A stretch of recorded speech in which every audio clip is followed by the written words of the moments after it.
नमस्कार, माझे नाव गौरी मनोज तामकडे, इयत्ता 8वी।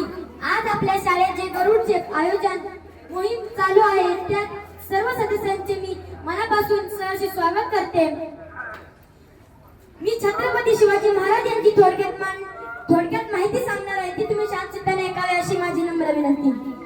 सह्याद्रीच्या छाताडातून नाग भवानी गाजे, सह्याद्रीच्या छाताडातून नाग भवानी गाजे, काळजात राहती आमच्या रक्तात वाहती राजे, काळजात राहती आमच्या रक्तात वाहती राजे। अरे तुफान करतो तो आग वागतो वाघ मराठी माझा, तुफान करतो तो आग वागतो वाघ मराठी माझा, सन्मान राखतो झान झोकतो तुफान मातीचा राजा, तुफान मातीचा राजा।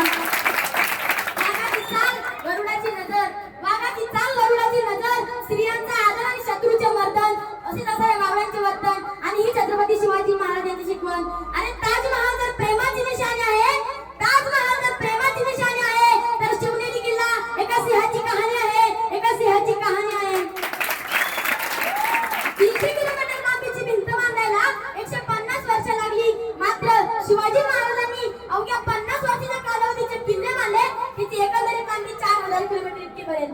अरे चीनच्या भिंतीला आम्ही जगातील एक आश्चर्य मानतो, तर मग हे काय? अरे नुसता अभिमानच नाही तर गर्व आहे मला मी मराठी असल्याचा। ब्रिटिश लोक ओम या शब्दावर संशोधन करतात की ओम बोलल्याने शरीरात ऊर्जा निर्माण होते, पण मला असे वाटते खरे संशोधन तर छत्रपती शिवाजी महाराज या नावावर करायला हवे, कारण हे नाव घेतात अंगावर शहारे उभे राहतात, हृदयाचे ठोके वाजतात, अंगात एक वेगळीच ऊर्जा निर्माण होते। कोणी विचारलं